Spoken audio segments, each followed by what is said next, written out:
નમસ્કાર, આપ જોઈ રહ્યા છો નિર્ભય ન્યૂઝ અને હું છું આપની સાથે રિદ્ધિ. ગુજરાતની અંદર ઘણા બધા એવા ભ્રષ્ટાચાર થયા છે કે જ્યાં સરકારે હંમેશા એક જ પોતાની કેસેટ વગાડી છે કે ચમરબંધીને છોડવામાં નહીં આવે.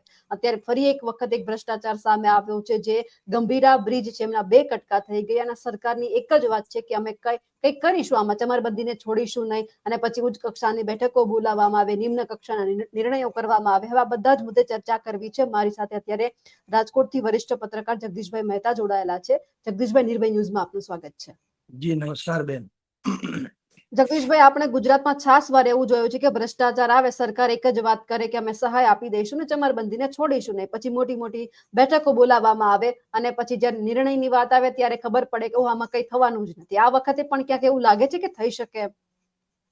ના બેન, આશા તો રાખવી જોઈએ પણ થશે નહીં. અનુભવ એમ કે છે કે કાંઈ થશે નહીં. શું કામ? ક્યારેય તમે જોયું બેન કોઈ પુલ તૂટે, કોઈ રોડ તૂટે કે કોઈ આ પ્રકારનો બ્રિજ તૂટે, કોઈ દિવસ આ બધું તૂટ્યા પછી તંત્ર કે સરકાર એના જવાબદારો ઉપર તૂટી પડી હોય એવું નથી સાંભળ્યું, કે સરકાર ખુદ તૂટી પડી હોય એવું નથી સાંભળ્યું. સરકારે તૂટી પડતી નથી, સરકાર જે અપરાધી છે એના ઉપર તૂટી પડતી નથી, ખાલી આ સ્ટ્રક્ચર તૂટી પડે છે. પુલ તૂટે, અંડરબ્રિજ તૂટે, ઓવરબ્રિજ તૂટે, હરણીકાંડમાં બોટ ડૂબે કે તક્ષશિલામાં આગ લાગે કે અહીંયા કોવિડ હોસ્પિટલ હળગી જાય કે અહીંયા ટીઆરપી કાંડ થાય કે બધું થાય. પણ ઓકે, હવે આપણે એમ ન કહીએ કે સરકાર પાસે શું બાનું છે બેન. અને આમ થોડીક વાત કે ભાઈ કોઈ પણ ઘટના તો બને જિંદગીમાં, આવું બધું થતું હોય, આપણે ખુદ વાહન લઈને જાય ત્યારે ટકરાઈ જઈએ છીએ, ઓકે. પણ હું એમ કહું કે ક્યાંક ધડો તો લેવો જોઈએ. ધડો ન લ્યો એટલે જ આ થાય છે ને. 2021માં કોંગ્રેસે કીધેલું કે ભાઈ આ જે ગંભીરા બ્રિજ જે છે એની ઉપર હેવી વ્હીકલ એ જ્યારે પસાર થાય છે ત્યારે એમાં ધણધણાટી આમ ધ્રુજારી થાય છે. એ ન થવી જોઈએ. એટલે આ પુલને પરિવહન માટે બંધ કરો. આ કોક દિવસ મોટો હાદસો આમાં થશે, મોટો અકસ્માત થશે. સરકારે એ વાત ધ્યાનમાં લીધી કે ન લીધી? હું કામ? કોંગ્રેસે કીધી ને એટલે કોંગ્રેસને આપણી ત્યાં વિરોધ પક્ષને હરીફ પક્ષ નથી માનતા, શત્રુ પક્ષ માને છે કે જાણે એ પાકિસ્તાને વાત કરી હોય એમ. એને ન કીધું. 2022માં સ્ટ્રક્ચરલ રિપોર્ટ આવ્યો સરકારનો, ખુદની એજન્સીનો, કે ભાઈ આ રિપોર્ટ જે છે એ એમ બતાવે છે કે આ પુલ જે છે એ પરિવહન માટે યોગ્ય નથી. નેગેટિવ રિપોર્ટ જેને કહેવાય સરકારી પરિભાષામાં. તો આ બંનેનું ભેગું થયું. એ ઉપરાંત કેટલાક જાણીતા લોકોએ અથવા તો અનનોન લોકોએ એને પણ વ્યક્તિગત રીતે વિડીયો ઉતારીને જે તે સમયે કીધેલું કે ભાઈ આ પુલ જે છે ગંભીરા બ્રિજ એ બરાબર છે નહીં, એની અત્યારે કન્ડિશન સારી નથી અને આને જો સુધારવામાં નહીં આવે તો અકસ્માત થવાની સંભાવના છે. હવે કોઈ તંત્રએ કાંઈ ધ્યાનમાં લીધું નહીં. આ પુલ જે છે બેન 45 વર્ષથી આ બન્યો તો એને 100 વર્ષની આયુષ્ય હોવી જોઈએ. લેખિતમાં ટેન્ડર જ્યારે નીકળે અને કોઈ પણ કોન્ટ્રાક્ટરને આવા મોટા મોટા પુલની વાત કરવામાં આવે ને ત્યારે એની અવધિ હોય છે અને એના મેન્ટેનન્સની જવાબદારી પણ જે તે કોન્ટ્રાક્ટરની હોય છે. હમણાં મુખ્યમંત્રીએ રોડ રસ્તા સંદર્ભે 2 દિવસ પહેલા ગાંધીનગરમાં મીટિંગ બોલાવી અને એ કીધું કે ભાઈ જે રોડમાં ખાડા બાડા પડશે તો એ જવાબદારી કોન્ટ્રાક્ટરની રહેશે. પણ મને તમે કહો બેન કે એ તો એની જ હોય ને, બીજે એના ઉપરાંતની જે છે એનું શું? કોન્ટ્રાક્ટરે પૈસા ખાધા અને કાચું કામ મટીરિયલ નાખીને બનાવ્યું તો એનું મોનિટરિંગ કરનારું કોઈ તંત્ર છે નહીં. તો એને કાંઈ નહીં. એને તો 6 આંકડાના પગાર તો તમે દો છો, તો હરામ ખાયાના પગાર દો છો શું કરવા? તો સવાલ એ છે કે તંત્ર ક્યારેય ધડો લેવા માંગતું જ નથી. હવે શું થાય છે? કમિટી ને સમિતિ ને અહેવાલ ને ફલાણું ઢીકણું ને આશ્વાસન ને રાહત ભંડોળ ને પૈસા ફાળવી દે, વાત થઈ ગઈ પૂરી. જ્યાં સુધી બીજો અકસ્માત ન થાય આપણે આવીને આવી કાંડ કરવાની, કાંડ કહેવાય ને, કાંડ કૂટા કરવાની, કારણ કે બીજો અકસ્માત થાય ત્યાં સુધી. અને બેવકૂફાઈની પરાકાષ્ઠા જુઓ. બ્રિજ તૂટે તો હમણાં જ પ્રેસ કોન્ફરન્સ થશે, રાજ્યના તમામ બ્રિજને એમ કે ચેકિંગ કરવાના આદેશ. રોડ તૂટે, રાજ્યના તમામ રોડને ચેકિંગ કરવાના આદેશ. ઝૂલતો પુલ તૂટે, તમામ ઝૂલતા પુલ અને જે માથે ઓલા હોય છે ગિરનારમાં રોપવે, બધાને ચેકિંગ. એટલે તમે સમજો કે ત્રાસવાદી જો એમ કે અમે બસ સ્ટેશન ઉપર ત્રાટકવાના, તો જરૂરી નથી કે બસ સ્ટેશન, એ તો રેલવેમાં ત્રાટકે ને મંદિરમાં ત્રાટકે, તો મેળ આવે ત્યાં ત્રાટકે. એવું ન હોય બસ સ્ટેશન, એવું ન હોય કે બોમ્બ હાથમાં લઈને બસ સ્ટેશનની બહાર પકડાઈ જાય કે ભાઈ અમારે અહીં બોમ્બ ફોડવો હતો પણ મેળ ન પડે એટલે આલ્યો અમારી પાસે 2 બોમ્બ છે મને પકડ્યો, એમ હોય? એ તો ગમે ત્યાં ફોડે ને, ત્રાસવાદી કોને કે? એમ તમને ખબર હોવી જોઈએ કે તમારા જેટલા સ્ટ્રક્ચર્સ છે એ પછી છજુ પડે તો બધી છજો તપાસ કરવામાં આવે. નિહાળનું છજુ ક્યાંય પડે ને તમામ નિહાળની તપાસ. એટલે આ બેવકૂફ છો કે શું? તમને ખુદને ખબર હોવી જોઈએ કે આપણા જે જર્જરિત ઇમારતથી માંડીને જે કાંઈ છે એ બધાની તપાસ કરો, મેન્ટેનન્સ કરો, સુધારો કરો એમાં જરૂર હોય તે પ્રમાણે, કારણ કે માનવ જિંદગીનો સવાલ છે.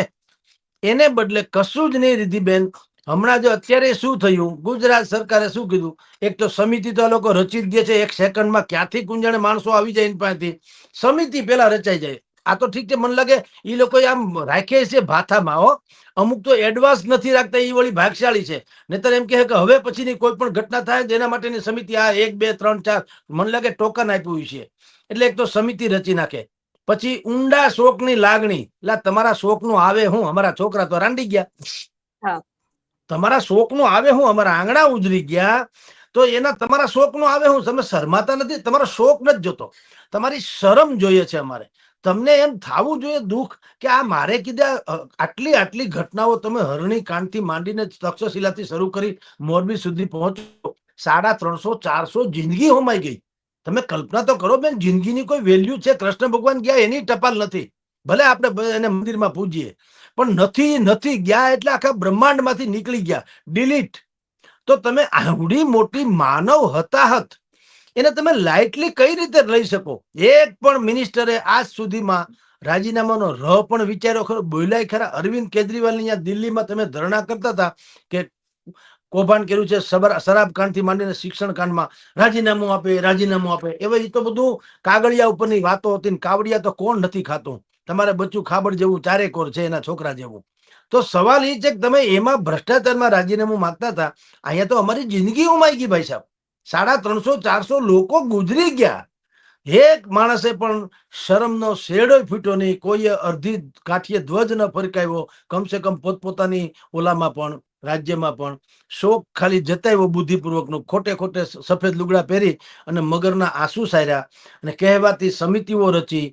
પછી જરૂર પડે તો એસઆઈટી બધી મિલી ભગત, કોઈ હરામ બરોબર એ રિપોર્ટનું પાવલું હું એસઆઈટી એ કર્યું, એમાં કોનો વાંક ગણાનો, શું કામ નહીં, એના રિપોર્ટ કોઈ દી બહાર આવે નહીં. એસઆઈટી જે છે એ સરકારને આપવાની વાત છે, સરકાર દ્વારા નિર્મિત છે. એમાં બંધારણની દ્રષ્ટિએ એ વેલિડ ન ગણાય. વેલિડ શું ગણાય? અદાલતમાં પંચનામું થયું હોય તે, FIR થયું હોય તે, અને બાકીનું બધી વાત છે એ ઉભું રહે. એસઆઈટી નહીં. એસઆઈટી તમારું નાટક છે કાયદેસરનું. જનતાનો આક્રોશને શાંત પાડવો હોય તો એમ કે નિવૃત્ત જજના અધ્યક્ષ પદ હેઠળ એમ કે એસઆઈટી ની રચના. એટલે આપણે બધા એટલે કે બાકીની પ્રજાને ઓહો હવે તો કોકના ગાભા કાઢી નાખશે. હરામ બરોબર કોઈનું કઈ થાય તો. એસઆઈટીમાં પાયલ ગોટી કાંડમાં શું થયું? એસઆઈટી નિર્લિપ્ત રોય, હવે એની પ્રમાણિકતા વિશે દુનિયા કસમ ખાય એવો તો માણસ છે. તો નિર્લિપ્ત રોયની આગેવાનીમાં એમ કે હું કામ? પાટીદારોનો સવાલ હતો, મત બેંકનો પ્રશ્ન હતો. પાયલબેન તો સમજ્યા, પણ કુદરતી પાટીદાર નીકળ્યા. મોતના દિવસે રિહાઈ જાય તો સરકાર વહી જાય. એટલે નિર્લિપ્ત રોયના એસઆઈટી કેટલી? પછી એક થોડી. પેલા અમરેલીની પોલીસે તપાસ કરી, માનવ અધિકાર વાળાએ તપાસ કરી, વળી બીજા પાટીદાર સમાજે તપાસ કરી, ખોડલધામે તપાસ કરી, સરકારે તપાસ પોતે નિમી એક સાઈટી, વળી પાછી એસઆઈટી. દહ તો એમાં હું તમારે મોતી ગોતવા છે? કેટલીક તપાસ હું ખૂટે? આખા બચ્ચાને ખબર છે કોણે શું કર્યું. પુલ તૂટી ગયો, જવાબદાર કોણ? જવાબદાર તમે હરામ ખાઈ આવો. આમાં તૂટી ગયો, હજી લોકો પૂછે જવાબદાર કોણ? એટલે તમે જવાબદાર, બીજા કોણ? પણ જે હરામના હાડકા થઈ ગયા છે, લાંચ ખાધી છે, 100 વર્ષના આયુષ્ય વાળો પુલ 45 વર્ષમાં તૂટી જાય તો જવાબદાર કોણ હોય? એના કરતા ધરતા ને તમે ધ્યાન રાખવા વાળા બે. એમાં બીજું પ્રશ્ન ક્યાં આવે? જવાબ જ છે, સીધો જવાબ છે.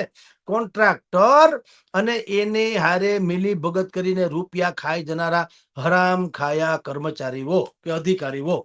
આ સીધો જવાબ છે. પણ કોઈને કઈ થયું આજ સુધીમાં? ટીઆરપી કાંડ થયો, 4 4 5 5 આઈપીએસ આઈએએસ કેડરના લોકો ત્યાં રમવાન ફરવાન હરામનું ખાવા મફતમાં જતા હતા. તસવીરો છપાણી અખબારોમાં. કોઈને ઠપકો આપ્યો? કઈ થયું એનું? બસ મારા પેલા આલિયા માલ્યા બધા સાગઠિયા ભ્રષ્ટાચારી. એટલે ભાઈ સાગઠિયા ભ્રષ્ટાચારી ઈ ક્યાં પ્રશ્ન હતો? તો તમે કોણ છો? હવે ઈ ગોળો પૈસા ખાઈ ગયો, પૈસાનો ક્યાં પ્રશ્ન? એટલે છોકરા ખાઈ ગયા અમારા, ઈ કોણ છે? એવા રાક્ષસો કોણ છે જે અમારા છોકરા ખાઈ ગયા? પ્રશ્ન તો ઈ હતો. એમ આ કેસમાં શું થયું? આ ગંભીરા બ્રિજમાં તમે જુઓ, 21મી સાલમાં કોંગ્રેસ કહે છે, 22મી સાલમાં સ્ટ્રક્ચરલ રિપોર્ટ પોતે કહે છે કે આ પુલ બરાબર નથી, જર્જરિત છે, તમે આનું રિપેરિંગ કરાવો. અમદાવાદના હાટકેશ્વર પુલ જેવું થયું, સત્યાનાશ થઈ ગયો, તો કાંઈ કર્યું નહીં. કારણ કે સરકાર જેવું રિદ્ધિબેન કોઈ ચીજ જ નથી. તમે જુઓ, અત્યારે કોઈને કોઈ પૂછે છે કે ભાઈ માર્ગ મકાન ખાતાનો મંત્રી કોણ છે? એ નહીં, ઋષિકેશભાઈ આવે છે. એ 3-4 જણા મેં કીધું, સરકાર 3-4 જણા, એક ઋષિકેશભાઈ છે, એક હર્ષભાઈ છે ને ભાઈ ભૂપેન્દ્રભાઈ છે. અડધા પડધા તો હજી એમ સમજે છે કે CR પાટીલ મુખ્યમંત્રી છે. લ્યો અડધું ગુજરાત, કારણ કે પાંચમાનું નામ જ ખબર નથી. એક કોક નાણામંત્રી છે, બજેટ બહાર પાડે, સારું છે, બજેટ તો બહાર પડે, બને ખબર તો પડે કે નાણામંત્રી પણ છે. નહીં તો કોઈને એ ખબર નથી નાણામંત્રી કોણ છે. આ તો સારું છે, બજેટ બહાર પડે. હવે આવી તો સરકાર છે, કોઈ કૂતરું ઓળખતું નથી, કોઈને પડી નથી, સરકારનું કોઈ માનતું નથી. એ આવે તો બસ આગતા સપ્તાહ કર્યા કરે, ટેસડા કરવા આવે છે બધા. ખબર નહીં ક્યાંથી એને ઉમંગ ચડી જાય છે અંદરનો નિજાનંદ, કે ફંક્શન બહુ કર્યા કરે ઉત્તમ. એટલે જે 2-5 કરોડના ડોમ બનાવીને ફંક્શન કરે, શરમાતા નથી? આ રિપેર કરી નાખ્યો તો બચી ગયા હોત કે નહીં અમારા છોકરા? અને હજી ક્યાંક ધડો તો લ્યો, બ્રેક તો લ્યો. હવે હજી માન લ્યો અમારા નસીબ કે અમારે તમારી ગુજરાતમાં રહેવું પડે છે અને આટલા લોકો અમારે ગુમાવવા પડે, પણ હવે તો હાવ રાખો. અત્યારે ને અત્યારે તમે આદેશ કેમ ન કરો, અથવા તો તમે ખુદ એવા રિપોર્ટ જાહેર કેમ ન કરો કે ભાઈ રાજ્યમાં આટલા પુલ છે, આની આટલી એટલી આવરદા છે, એની આ સ્ટ્રક્ચરલ રિપોર્ટ આ છે, પ્રજાને ખબર તો પડે. અને પુલમાં લખો તો ખરા નામ, કે આ જગદીશભાઈએ બનાવેલો પુલ છે. મારી કોન્ટ્રાક્ટરનું હોય તો મારું નામ લખો, એજન્સીનું, કે જગદીશભાઈ. મોબાઈલ નંબર એ ટાકો હરામ ખાયા, એટલે ખબર પડે, રાતે હુવા ન દે કોઈ, કઈક થતું હોય તો. પણ કાંઈ નંબરે કોને બનાવ્યું રાજા રામ જાણે, કોણ એના જવાબદાર રાજા રામ જાણે. પાછું ખાલી બોલવાનું, હું ઓલી કેસેટ વગાડવાની. કોઈ પણ તમે જેમ હમણાં કીધું ચમરબંધીને છોડાશે નહીં, પણ પેલા પકડો તો ખરા. છોડાવવાની ક્યાં કરો? પેલા પકડો નથી, છોડો છો ક્યાંથી? એટલે આ બધી ઘીસી પીટી કેસેટ વાગી રહી છે. અને ગુજરાતની જનતા અત્યારે આવી હોનારતોનો સામનો કરી રહી છે. પોતાના વહાલસોયા સંતાનો, સ્વજનો, એને આવી પ્રાણઘાતક ઘટનાઓમાં, જે કાયદેસર માનવ સર્જિત, તંત્ર સર્જિત જે ઘટનાઓ છે, એનો ભોગ લેવાઈ રહી છે. જી, એક સવાલ નાનો છેલ્લે એ પણ કે એમનો જે કાર્યપાલક ઇજનેર છે એ તો હજુ માનવા તૈયાર નથી કે આ જર્જરિત બ્રિજ હતો. 2 કટકા થયા તેમ છતાં કે નથી. એટલે બણગા તો એવા મારે છે કે જયારે સરકારી માણસ જ પોતે છે. હવે એને રૂડો રૂપાળો કરી બતાવ્યો ઋષિકેશ પટેલ મંત્રીએ. એ માર્ગ અને મકાન ખાતાના અધિકારી, તમે કયો, મેં સાંભળ્યું એને ટીવીમાં. એ કે ના ના ના ના, આમાં કઈ પુલમાં કઈ ખામી નથી. લે આલે, એને તો કહી દીધું. ઓલા ટીવી વાળા બધા તમારા જે પત્રકારો છે બધાએ કીધું, એટલે મરી ગયા તોય હજી તમે માનતા નથી? તો કે એ બરાબર છે, અમે તપાસ કરશું ને કે આ ઘટનાનો એમાં શું, કોને કારણે ઘટના બની. એટલે આ તો ગજબ કહેવાય. તો હું એલિયન્સ આવ્યું, કોઈએ બોમ્બ મૂક્યો, કે કોઈ ઇઝરાયલ વાળા એક મિસાઇલ આ બાજુ આવી ગઈ સરનામા વગરની? તમને ખબર જ છે કે પુલ તમારે બાંધ્યો છે, અને તમે આમાં છો ને એની માથે ખટારો કે વાહનો નીકળ્યા, એ તૂટી ગયો ને પડી ગયા. એમાં તપાસ બીજું શું આવે? તમે છો જ બધા. તો એને તો ના પાડી. હવે એને ના પાડી, માન લ્યો કે એને શું કીધું કે આ 100 વર્ષની આવરદા માટે થઈને અમે ટેન્ડરમાં લખેલું છે ને કાગળમાં લખેલું છે ને આમને તેમ. તો તમારો ઈ કોન્ટ્રાક્ટર છે, એ કામ કરો, આ મળદા જેટલા છે, 9 લાશ પડી હોય ત્યાં તમે એક એક કોપી મૂકી દો, લ્યો કોન્ટ્રાક્ટરની, તો જીવતા થઈ જાય. એટલે ગજબના માણસો જુઓ. એટલે વાત ગમે એવો 100 વર્ષ 50 વર્ષ બોલવાની થાવું જોઈએ. હવે એને હારો કોણ કરી બતાવ્યો? ઋષિકેશ પટેલે. પ્રવક્તા છે સરકારના, મંત્રી પણ છે, આરોગ્યથી માંડીને હંધાય ખાતા સંભાળે છે. એને શું કીધું કે ના ભાઈ, આ પુલનું અમે કોઈ કોંગ્રેસથી માંડીને જે સ્ટ્રક્ચરલ રિપોર્ટ જેને આપ્યો, અમે જરાય એની અનદેખી કરી નથી. અમે એને ગંભીરતાથી જ લીધો છે અને દર વર્ષે અમે એનો મેન્ટેનન્સ કરાવતા હતા. લ્યો બોલો, છે શરમ?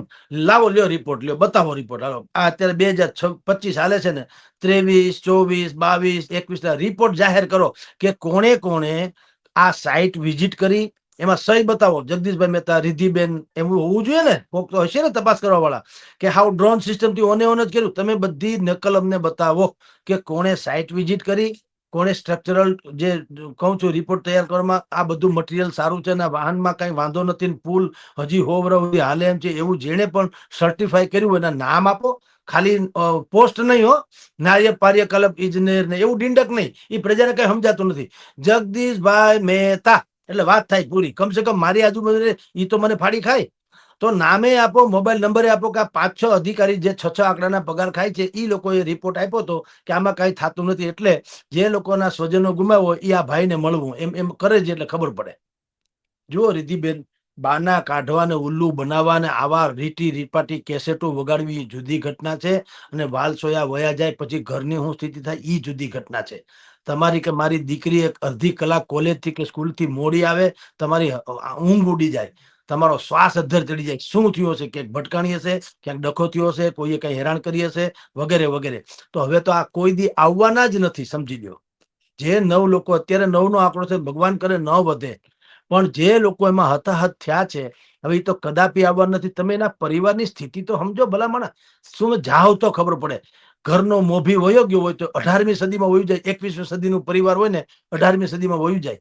કોઈ ભાણા ઉટકવા ન રાખે. આપણે કારણે જેની બોલબાલા હોય સાહેબ, આપણે વયા જઈએ એટલે કોઈ ભાણા ઉટકવા ન રાખે ને બધા થૂ થૂ થૂ થૂ કરે કે તમારા તો બહુ મોટા, તમે ચીગાતા, ટીવીમાં બહુ આવતા હતા, હવે જોયું ને, એમ કરીને લોકો એનો ગેરલાભ લે. સંવેદના બવેદના કોઈ કઈ ન કરે. તો આ સરકારને હું એમ કહું, તમે એના બધાના નામ આપો. જેણે જેણે આ પુલ મજબૂત છે અને કાંઈ થાય એમ નથી એવા જેણે રિપોર્ટ ભર્યા હતા, એના તમે નામ જાહેર કરો કે જગદીશભાઈ મહેતા દાખલા તરીકે, અને એનો મોબાઈલ નંબર જાહેર કરો એટલે ખબર પડે એ લોકોને પણ આવું કેમ થાય.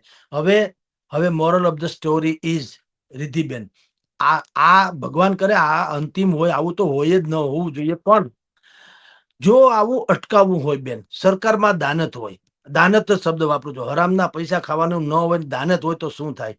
ગોંડલના રાજા સર ભગવતસિંહજી, એણે બનાવેલા પુલિયા, નળિયા, એણે બનાવેલા રોડ, રસ્તા, અંડરગ્રાઉન્ડ વાયરિંગ આજની તારીખે યથાવત છે. એમાં કાંકરી ખરી નથી. શું કામ? એને એક નીતિ નિયમ હતો બેન, રિદ્ધિબેન.